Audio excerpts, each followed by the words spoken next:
দুদকের মামলায় অর্থনীতিবিদ ও জনতা ব্যাংকের সাবেক চেয়ারম্যান ডক্টর আবুল বারকাতকে কারাগারে পাঠিয়ে দিয়েছেন আদালত। তার রিমান্ডের শুনানি পরে হবে। শুক্রবার বিকালে এই আদেশ দিয়েছেন ঢাকার মহানগর হাকিমের আদালত।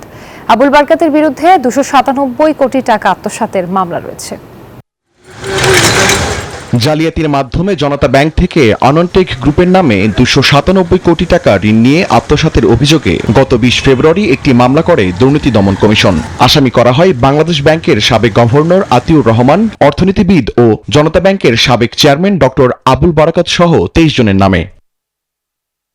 এক্সট্রিম মশার কয়েল প্ল্যান্ট ফাইবার দিয়ে তৈরি, তাই সহজে ভাঙে না, সুগন্ধিযুক্ত ও নিরবিচ্ছিন্নভাবে জ্বলে। ডেঙ্গু, চিকুনগুনিয়া বাহি সহ যে কোনো মশার বিরুদ্ধে দেয় এক্সট্রিম সুরক্ষা।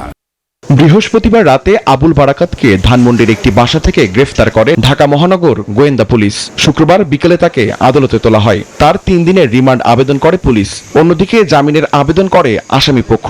শুনানি শেষে রিমান্ডের বিষয়টি অপেক্ষমাণ রেখে আবুল বারাকাতকে কারাগারে পাঠিয়ে দেন আদালত। 3টা পিটিশন দিয়েছি, একটা জামিনের প্রেয়ার দিয়েছি, একটা রিমান্ড যেন নামঞ্জুর করে এই জন্য প্রেয়ার দিয়েছি, আর একটা ওনাকে যেন ডিভিশন দেওয়া হয়।